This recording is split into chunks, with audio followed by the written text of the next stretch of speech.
오늘은 요한복음 180번째 강해로 보지 않고 믿는 믿음, 보지 않고 믿는 믿음을 여러분들에게 증거해 드리겠습니다. 우리 기독교 신앙의 아주 중요한 진리 중에 하나니까 여러분들이 잘 들으시고 깨닫고 은혜 받으시기를 바랍니다. 부활하신 주님께서 10 제자가 모인 곳에 나타나셨습니다. 가룟 유다는 예수님을 은30냥에 팔은 뒤에 후회하고 스스로 목을 매어 죽었고, 이제 11 제자가 남아 있었는데 도마라고 하는 제자를 빼놓고 11 제자가 모였을 때, 10 제자가 모였을 때 주님이 나타나셨습니다.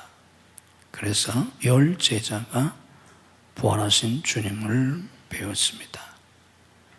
그 뒤에 도마가 왔을 때에 10 제자들이 예수님이 부활하셨다고, 우리 모두가 부활하신 주님을 만났다고 증언했습니다.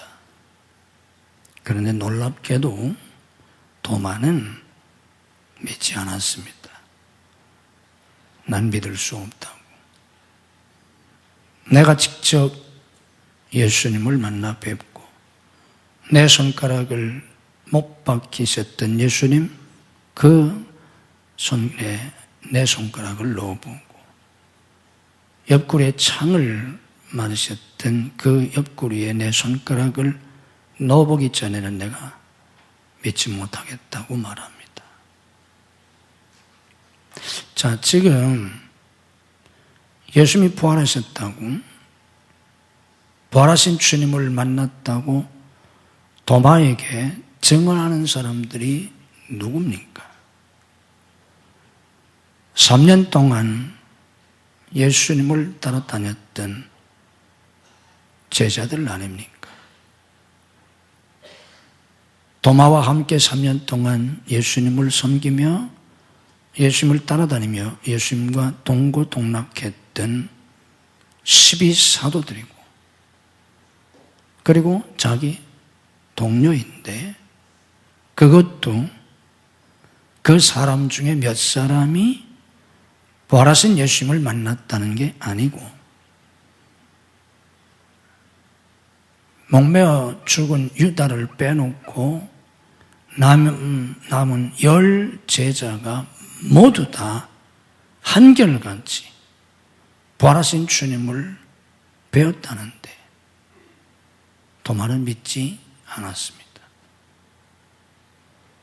웬만하면 믿을 수 없는 사람들이 아니라 3년 동안이나 예수님을 함께 섬겼던 제자들이니까, 자기 동료들이니까, 그 10 제자가 모두 다 예수님을 배웠다고 하니까 믿을 수 있을 텐데, 얼마나 철저하게 도마가 불신했든지, 그런데도 자기를 믿을 수 없다고 말했습니다. 나중에 도마를 포함한 제자들이 모였을 때에 예수님께서 다시 나타나셨고, 그 부활하신 주님을 도마가 뵙고 그 손가락에 자기 손가락을 넣어보고 그 옆구리에 자기 손가락을 넣어보고 나서 비로소 도마가 부활하신 주님을 믿습니다. 그래서 나의 주님, 나의 하나님이라고 신앙 고백을 합니다. 이때 주님께서 그 도마를 향해서 너는 나를 보고서 믿느냐? 보지 못하고 믿는 자가 복이 있다 하는 말씀을 하셨습니다. 우리 기독교 신앙은 보고 믿는 신앙이 아니라 보지 않고 믿는 신앙입니다. 과학은 보고 믿는 것입니다. 보아야만 믿습니다. 증거가 확실해야만 믿습니다. 실험을 통해서 입증되어야만 믿습니다. 그런 다음에 믿는 겁니다. 그런데 신앙은 보고 믿는 것이 아니라 보지 않고 믿는 것입니다. 이게 기독교 신앙입니다. 요한복음 11장 40절에서 우리 주님이 내가 믿으면 보리라 하셨습니다. 내가 믿으면 하나님의 영광을 보리라.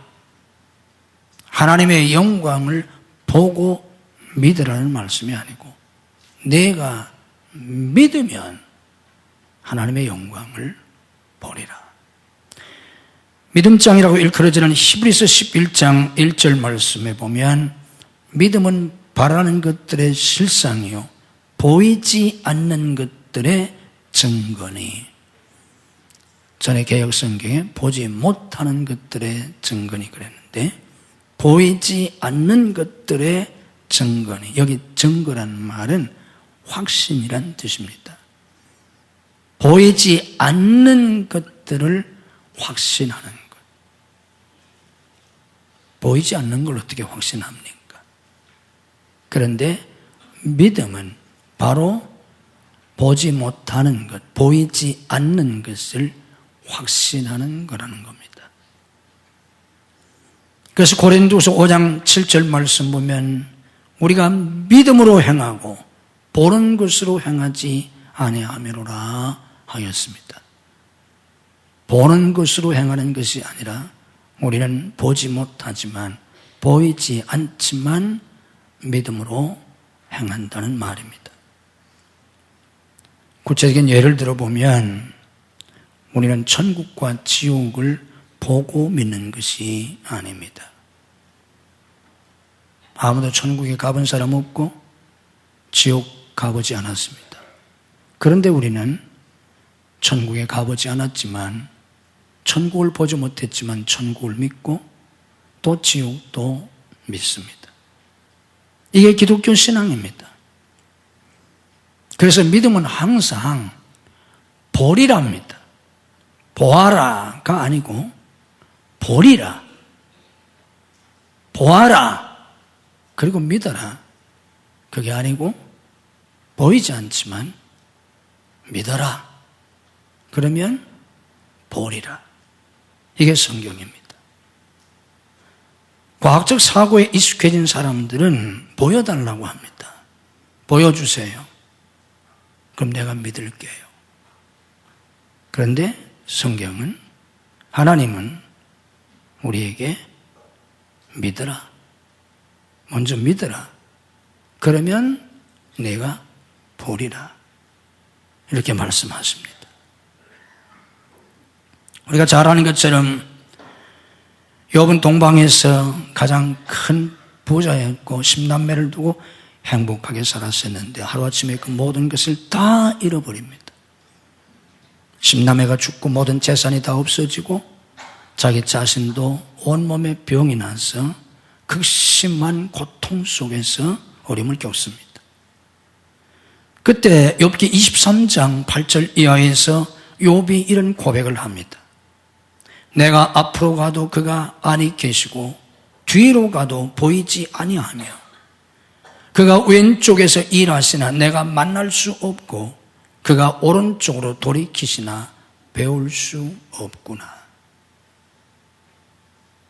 내가 앞으로 가도 하나님을 만날 수가 없고 뒤로 가도 하나님 보이지 않고 하나님이 왼쪽에서 일하시나 내가 만날 수 없고 하나님이 오른쪽으로 돌이키시나 내가 배울 수 없구나.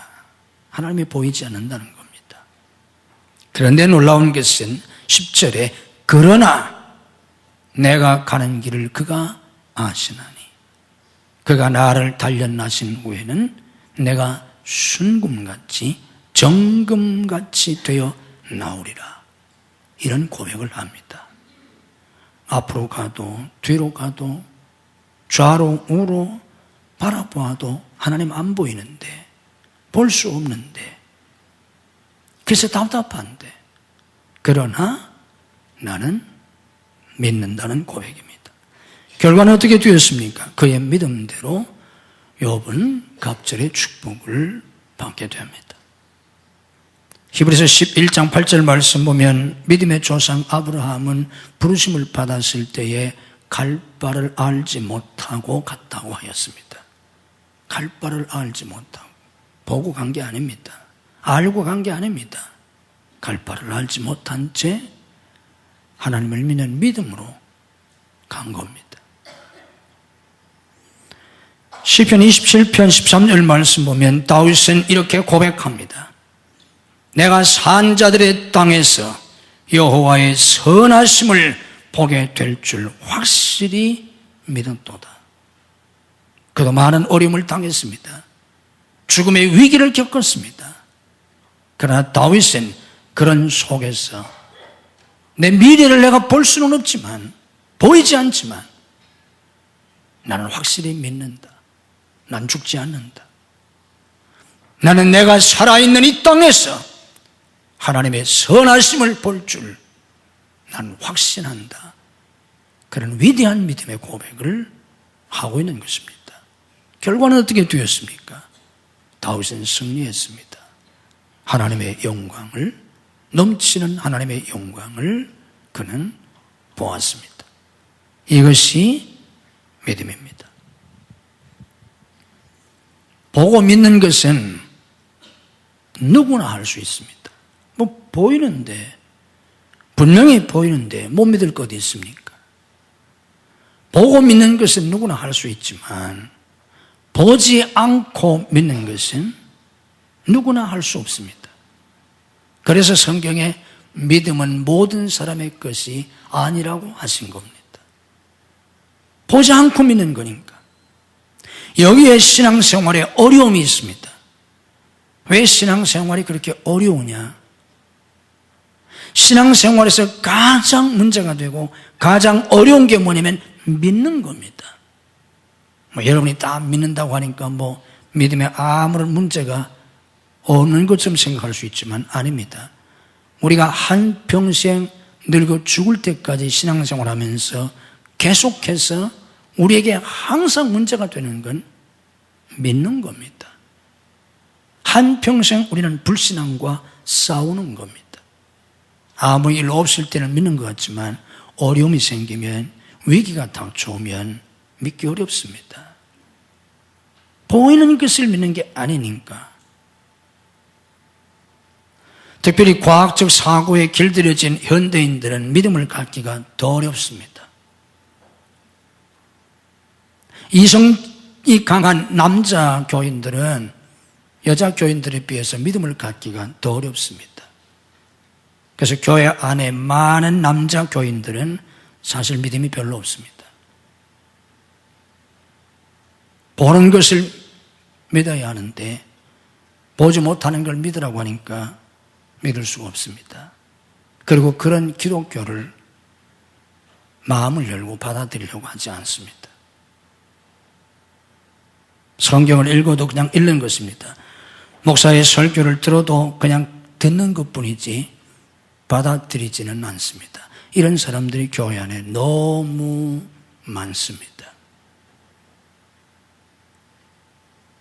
그런데 기독교는 보지 않고 믿는 것입니다.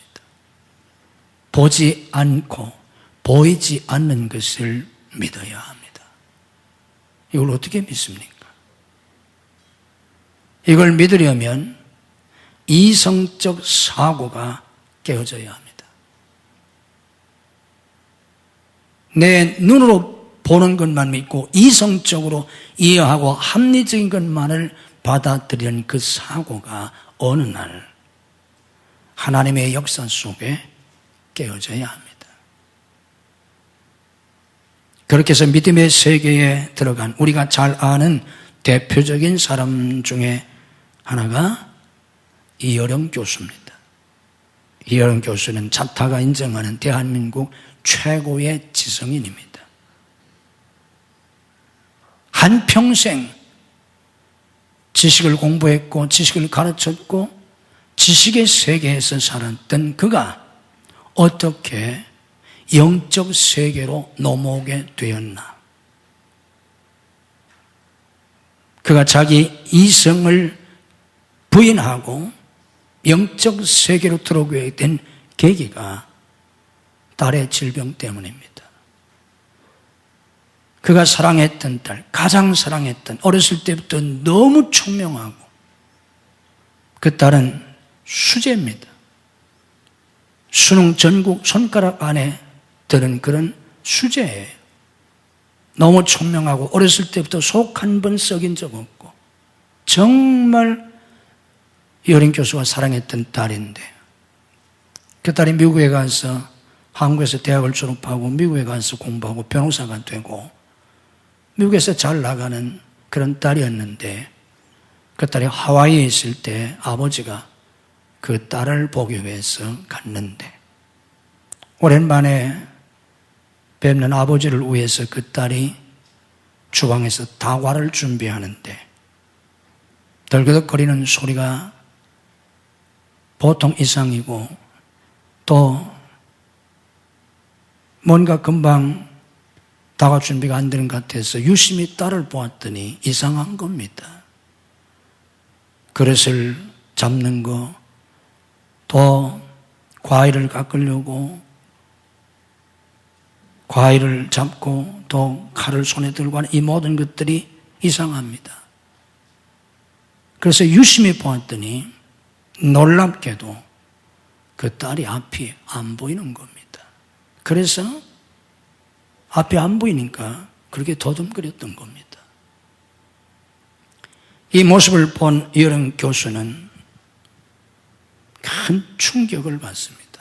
다른 사람도 아닌 내 딸이 그렇게 착하고 그렇게 총명하고 그렇게 사랑스러운 딸인데 앞이 보이질 않아서 아버지가 오셨는데 차 한 잔, 커피 한 잔 제대로 끓여 대접할 수 없고 과일 하나 제대로 깎지 못하는 그 모습을 보고 너무 마음이 아파서 아무도 모르게 혼자 빈 방에 들어가서 기도를 했다고 합니다.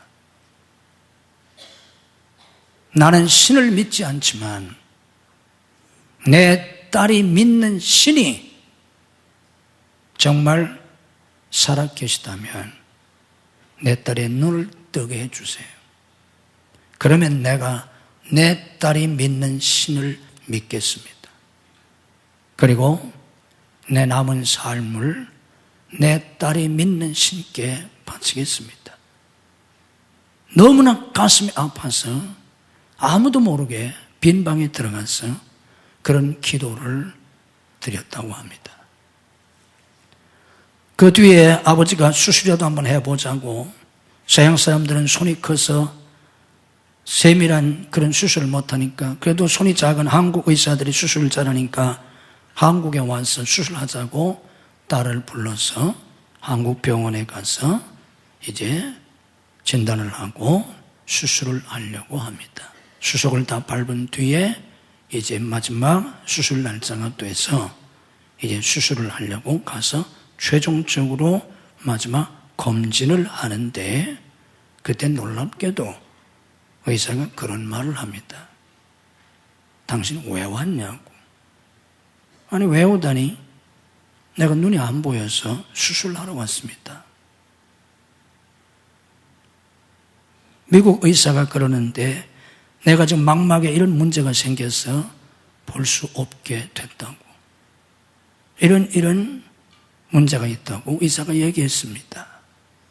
그랬더니 그 한국 의사가 당신 혹시 영어 실력이 짧아가지고 미국 의사가 얘기한 말을 못 알아들은 게 아니냐고. 이 사람이 미국에서 공부를 하고 미국에서 변호사 시험에 합격하고 미국에서 수십 년을 산 사람인데 왜 영어를 모르겠어요? 그 의사가 그러는 거예요. 왜 그러느냐고. 그랬더니 아무 문제가 없다는 거예요. 당신 눈에 아무 문제가 없다고. 그런데 놀랍게 그때부터 눈이 보입니다. 그래서 수술 않고 돌아왔습니다. 돌아와서 아버지한테 전화를 했습니다. 아버지, 눈이 보인다고. 눈을 떴다고. 그럼 그 아버지가 얼마나 기뻐했겠습니까? 그게 정말이냐고, 정말이냐고. 수술 잘 됐냐고. 안 해요. 수술 안 했는데 보여요. 의사가 아무 이상 없대요. 아무 문제 없대요. 그리고 진짜 보여요. 너 진짜 보이냐? 진짜 보여, 아버지. 너무 잘 됐다. 너무 잘 됐다. 너무 기쁘다. 그래서야 마땅한데 그 아버지가 그 전화를 받는데 기쁘다 소리도 한마디도 안 하고 잘 됐다 소리도 안 하고 축하한다 소리도 한마디도 안 하고 목소리가 완전히 가라앉았어요.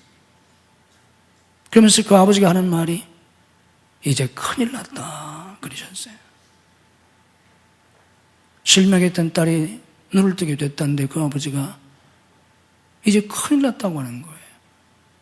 아버지 무슨 말씀이세요? 아니 내가 눈을 뜨는데 왜 아버지가 큰일이에요?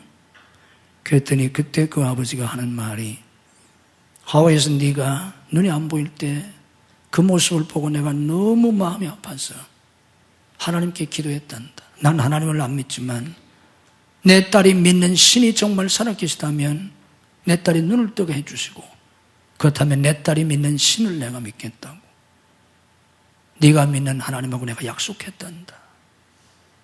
그런데 하나님이 내 눈을 뜨게 해주셨으니 내가 이제부터 하나님 믿어야 되지 않냐? 큰일 났다. 그러시는 거예요.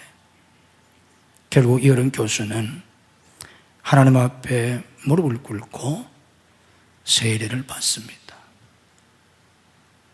그리고 나서 그분이 쓴 책이 지성에서 영성으로 난, 여러분 읽어보셨을 텐데 지성에서 영성으로 난 책입니다.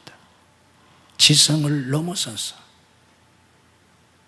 실명한 딸 앞에서 자기의 그 최고의 지식, 자기의 모든 그 경험도 능력도 아무것도 해줄 수 없는, 사랑하는 딸이 앞에 안 보이는데 아버지로서 아무것도 해줄 수 없는 그런 절박한 상황 속에서 그는 신을 찾았고 정말 딸이 믿었던 그 신, 그 하나님이 자기 딸을 기적적으로 고쳐주었을 때 이성의 세계에서 영적 세계로 넘어오게 됩니다.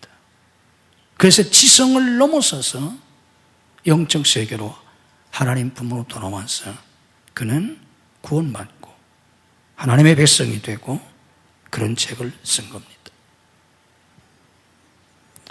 우리나라의 기독교인 중에 비슷한 대표적인 사람 중에 하나가 정근모 박사입니다. 이분은 경기 중고등학교를 그냥 올반해서 다 졸업을 하고 미국에 가서 과학을 공부하고 한국 사람으로 한국 최초로 국제기구의 의장을 한 사람입니다. 한국 사람으로 국제기구의 의장을 한 사람이 그때까지 없었어요. 더군다나 과학 분야에서 세계 원자력위원회 위원장을 했습니다. 나중에 돌아와서 이 사람이 한국에서 과기처 장관을 2번이나 한 분인데 이런 과학자요, 수제 중에 수제가 어떻게 해서 기독교인이 되고 장로가 될 수 있게 됐나. 제가 그분을 개인적으로 만난 적이 있는데 그분이 과학을 넘어서서 믿음의 세계로 넘어오게 된 것도 아들 때문입니다.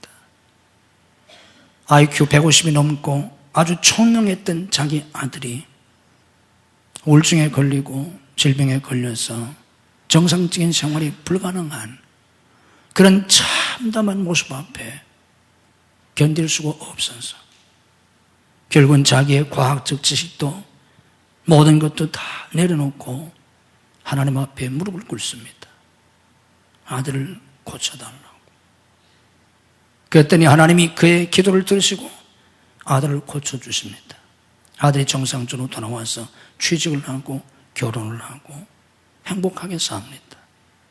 그때 그는 과학의 세계를 넘어서 믿음의 세계, 영의 세계로 넘어옵니다. 그리고 그분이 책을 썼습니다. 나는 위대한 과학자보다 신실한 크리스천이고 싶다. 나는 위대한 과학자라고 다른 사람이 나를 부르는 것보다 신실한 그리스도인하고 불려지기를 나는 원한다. 그런 좋은 책을 쓰셨습니다. 기독교 신앙은 근본적으로 초월적인 신앙입니다. 이성과 육신과 환경을 초월해서 보이지 않는 것을 믿는 것입니다. 보지 못하고 믿는 것입니다. 육신의 눈으로 볼 수 없습니다. 이성으로 알 수 없습니다. 그걸 믿는 게 기독교 신앙입니다. 문제는 우리가 어떻게 보지 않고 믿을 수 있는가 하는 겁니다. 보고도 믿기 힘든 세상인데 어떻게 보지 않고 믿을 수 있나? 어떻게 보이지 않는 것을 믿을 수 있나? 여기에 기독교에 아주 중요한 진리가 있습니다. 어떻게 보지 않고 믿을 수 있나? 어떻게 믿습니까? 어떻게 하나님을 보지 않고 우리가 하나님을 믿습니까? 예수님 보았습니까? 아무도 예수님 본 사람 없습니다. 볼 수도 없어요. 뭐 꿈에 볼 수 있고 환상에서 볼 수 있지만 그건 꿈이요 환상일 뿐이지 실체가 아니지 않습니까? 더더욱 그림에서 보는 건 화가들이 그린 그림일 뿐이지 예수님 사진조차도 없습니다. 이 전전에 오셨다가 가셨지 않습니까? 그런데 어떻게 예수님을 믿습니까? 누가 천국 지옥 여행 갔다 온 사람 있습니까? 아니지 않습니까? 어떻게 믿습니까? 보이지 않는 것을 우리가 어떻게 믿을 수 있나? 말씀을 믿기 때문에 말씀을 통해서 믿는 것입니다. 이게 기독교 신앙입니다. 말씀을 통해서. 로마 10장 17절에 뭐라고 그랬습니까? 믿음은 들음에서 나며 들음은 그리스도의 말씀으로 말미암는다고 하셨습니다. 보이지 않는 걸 내가 어떻게 믿을 수 있나? 말씀을 통해서. 내가 하나님의 말씀을 믿기 때문에 그 말씀을 통해서 내가 보지 못한 것, 볼 수 없는 걸 믿는 겁니다. 이게 기독교 신앙이에요.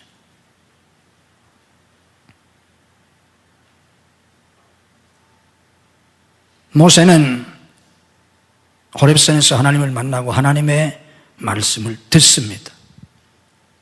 네 백성을 애굽에서 해방시키라고.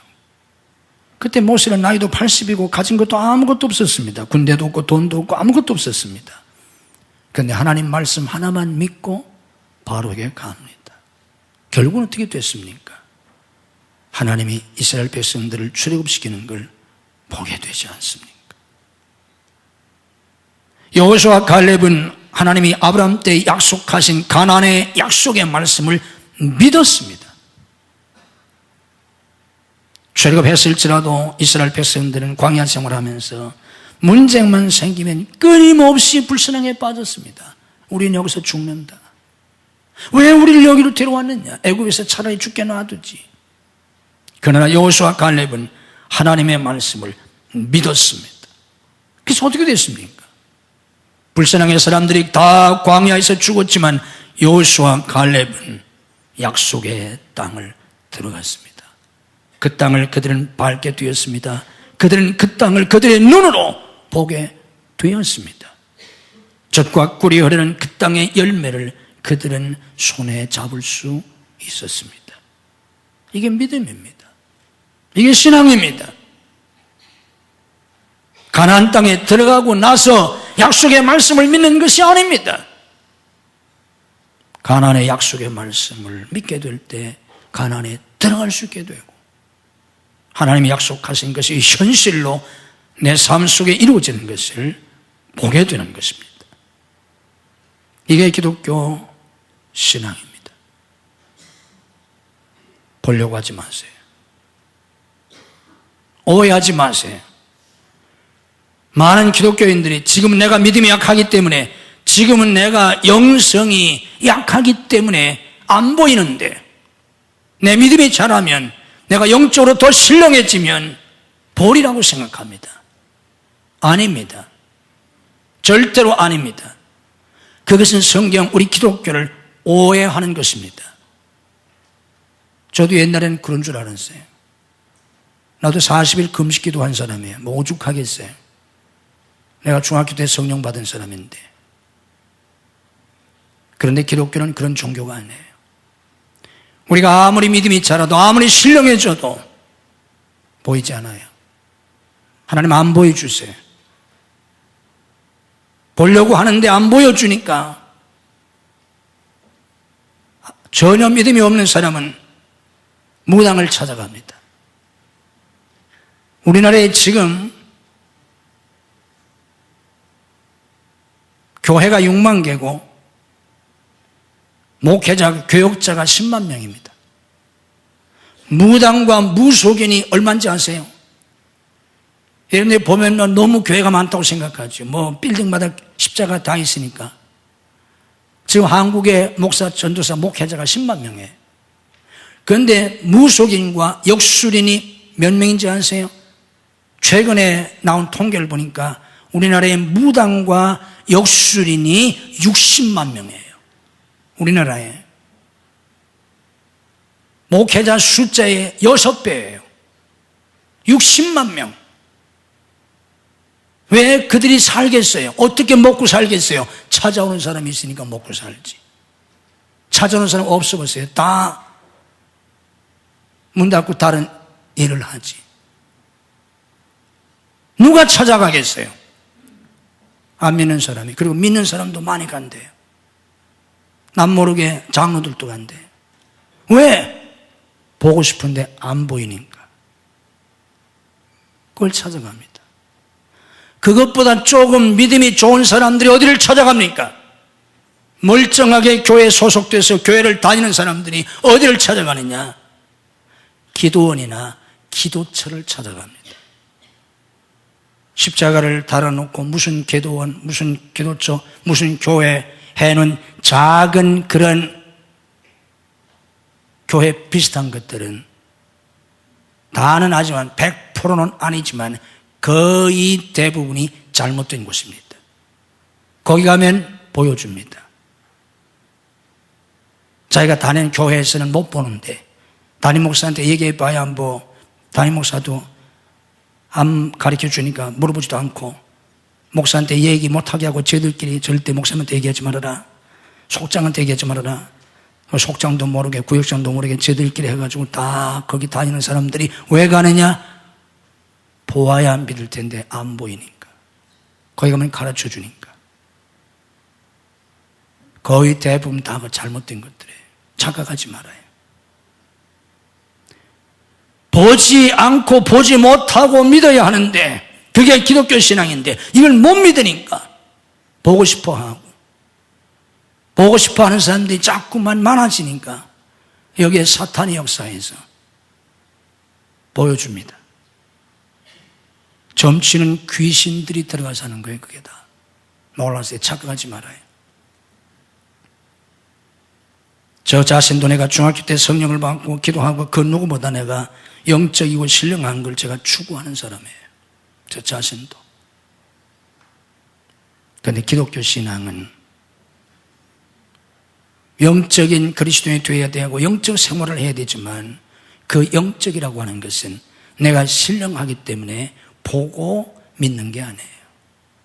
그건 가짜입니다. 아까 말씀드렸잖아요. 고린도후서 5장 7절에 이는 우리가 믿음으로 행하고 보는 것으로 행하지 아니함이로라. 보는 것으로 행하는 게 아니에요. 믿음은 보지 못하는 것들의 증거라. 보지 않고 믿는 거예요. 답답할 수 있어요. 그러나 기독교 신앙은 보지 않고 믿는 것입니다. 보지 않고 어떻게 믿는다고요? 말씀을 믿는 거예요.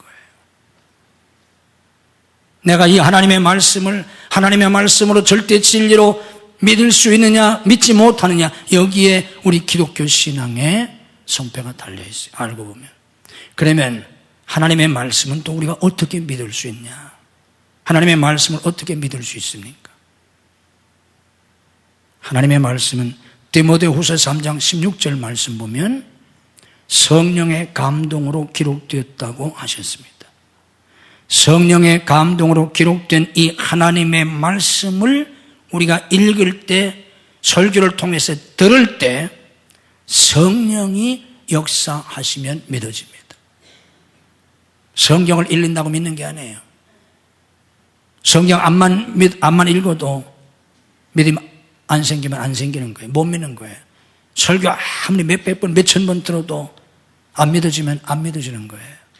그런데 성령의 감동으로 기록된 그 성경을 내가 읽을 때, 그 성경을 목사가 설교할 때 성령께서 역사하시면 믿어집니다.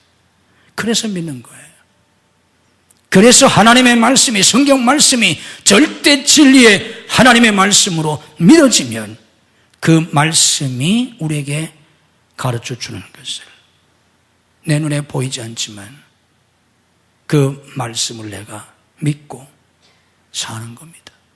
그러면 그 말씀의 내용대로 하나님이 역사하시는 것을, 하나님이 은혜를 베풀어 주시고 축복해 주시고 기적을 베풀어 주시고 내 삶 속에 살아계신 하나님이 역사하시는 것을 내가 눈으로 보고 손으로 만지고 내가 경험하면서 사는 겁니다. 이게 신앙생활입니다.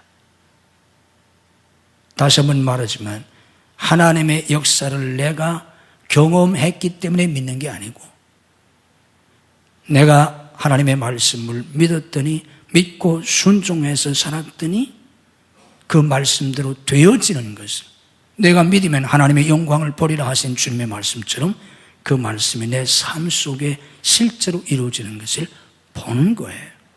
가나안을 믿었더니 가나안에 들어가게 됐던 것처럼. 이게 기독교 신앙입니다. 이런 믿음 생활하기 위해서는 우리가 성령 충만한 삶을 살아야 합니다. 성령 충만하면 믿음이 충만해지고, 성령 충만하지 못하면 자꾸만 불신앙이 들어오고 인간적인 생각이 들어오고 현실 속에 짓눌리고 함몰되기 때문에 믿음이 약해지거나 없어집니다. 그래서 쉬지 말고 기도하고 끊임없이 성령의 충만함을 받아서 성령 충만한 가운데 믿음으로 충만해서 믿음으로 사는 겁니다.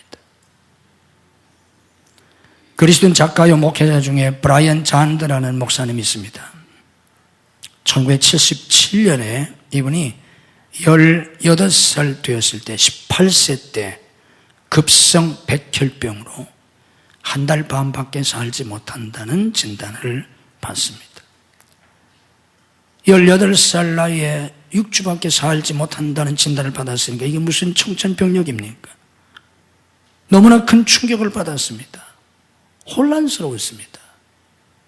특별히 왜 혼란스러웠냐면 이 사람이 16세 때 예수님을 구주로 영접합니다. 16살 때 예수님을 구주로 영접하고 하나님이 자기를 목회자로 부르셨다는 확신을 갖게 됐습니다. 그래서 나는 공부해서 목사가 되겠다 하는 비전을 갖습니다.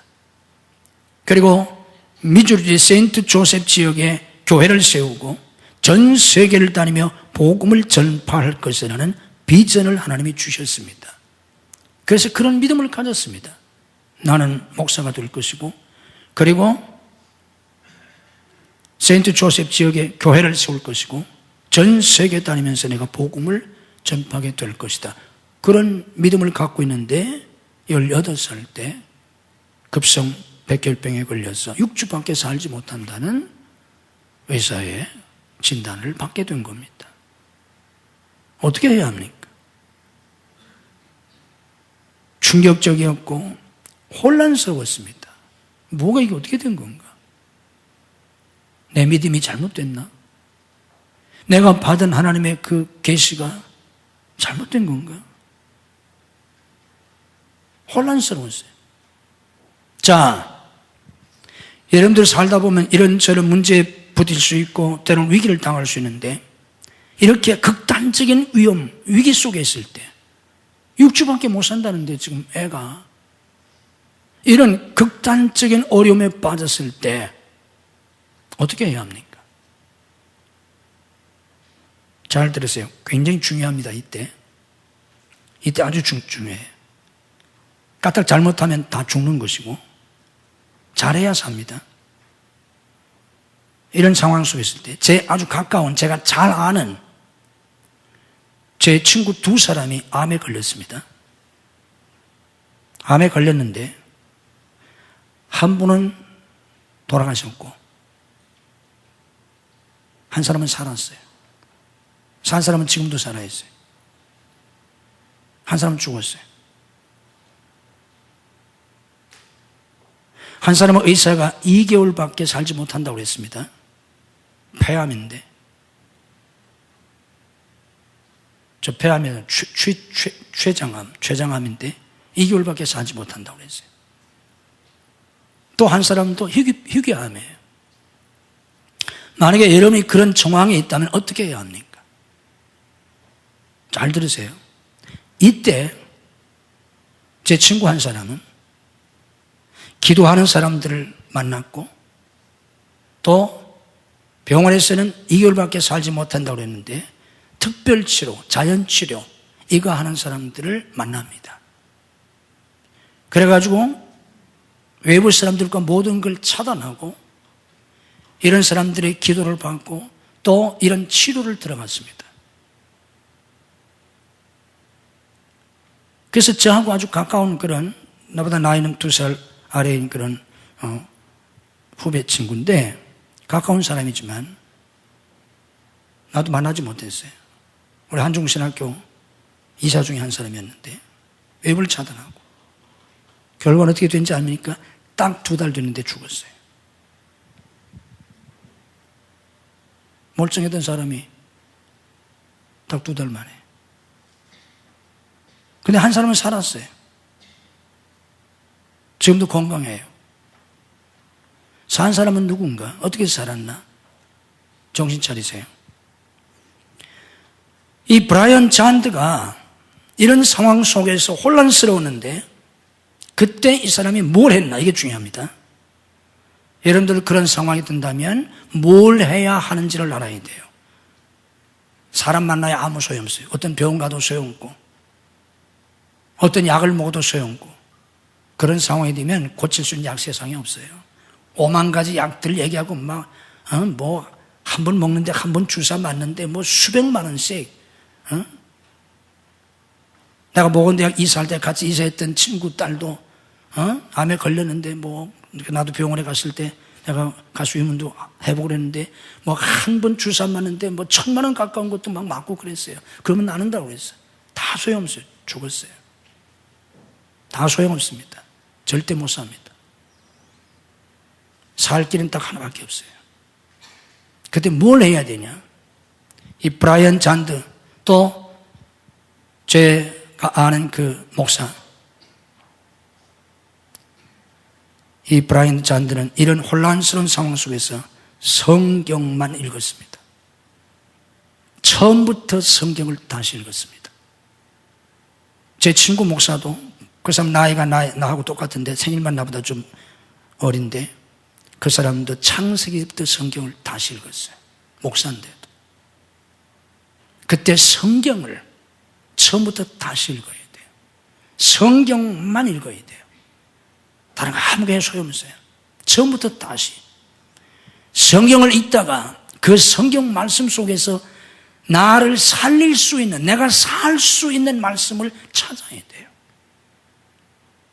이 브라이언 잔드는 그런 속에서 성경을 처음부터 다시 읽다가 시편 118편 17절 말씀을 읽다가 그 말씀이 자기 마음에 불같이 꽂혔습니다. 그 말씀을 읽다가 그 말씀이 자기 눈에 들어오면서 그의 간증을 보면 그 말씀이 불같이 자기 마음에 꽂혔다고 그랬어요. 암에 걸려서 살았던 내 친구 목사는 성경을 처음부터 다시 읽다가 시편에서 자기가 살 수 있는 말씀을 발견하고 이게 내가 살 수 있는 말씀이구나. 하고 그 말씀을 붙잡았어요. 살았어요. 시편 118편 17절에 이런 말씀이 있습니다. 내가 죽지 않고 살아서 여호와께서 하시는 일을 선포하리로다. 내가 죽지 않고 살아서 여호와께서 하시는 일을 선포하리로다. 이 말씀이 이 브라이언 잔드의 마음속에 불같이 꽂혔어요. 뭐라고요? 나는 죽지 않고 살아서 여호와께서 하시는 일을 선포하리로다. 난 산다. 난 죽지 않는다. 하나님이 살려주신다. 그래서 하나님이 하시는 일을 내가 온 세계에 선포하리라. 믿음이 생겼어요. 어떻게 됐을까요? 살았어요. 육주밖에 살지 못한다고 이사가 사형선고를 냈는데 살았어요. 목사가 됐어요. 하나님이 주신 비전대로 세인트 조셉 지역에 영향력 있는 교회를 세웠습니다. 그리고 글과 설교로 전 세계에 복음을 전파했어요. 이게 보지 않고 믿는 믿음이에요. 말씀을 믿는 믿음이에요. 그러면 내 눈으로 볼 수 있는 하나님의 역사가 나타납니다. 전능하신 하나님의 살아계신 역사가 나타나게 돼요. 이 믿음으로 하나님의 영광을 보며 살아갈 수 있는 여러분 모두가 되시기를 주님의 이름으로 축복합니다. 기도하겠습니다. 가슴에 손을 얹고 기도를 받으십시오. 아픈 사람은 아픈 곳에 손을 얹고 기도를 받으십시오. 살아계신 하나님, 하나님은 영원 전부터 영원까지 살아계셔서 천지 만물을 창조하시고 다스리시고 지금도 우리 가운데 역사하시지만 우리는 육신의 눈으로 하나님을 볼 수가 없습니다. 오 하나님, 그러나 우리는 보이지 않는 것을 말씀을 통해서 믿습니다. 천국도 지옥도 안 보이고 예수님도 육신의 눈으로 본 적이 없고 우리의 장래도 안 보이지만 우리는 영원 불변 진리의 말씀인 하나님의 말씀, 성경 말씀을 믿습니다.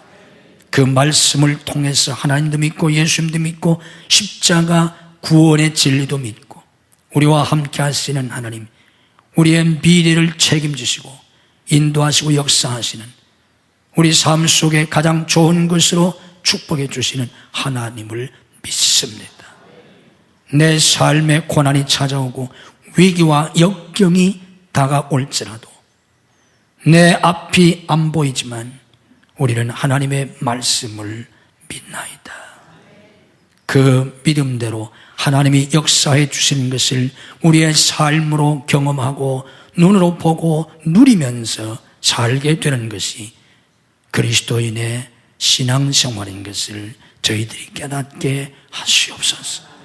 그러나 이런 믿음은 모두가 다 가질 수가 없습니다. 성령께서 말씀이 믿어지는 믿음을 주실 때에만 말씀을 믿을 수 있고 말씀 속에 담겨있는 그 약속의 말씀, 진리의 말씀들이 성령께서 믿게 해주실 때만 믿을 수 있습니다. 성령께서 저희들에게 그런 믿음을 충만하게 해 주시옵소서. 믿음으로 가슴에 손을 얹었습니다. 성령께서 역사하셔서 우리 속에는 모든 불신앙을 깨뜨려 주시고 믿음으로 채워 주시옵소서.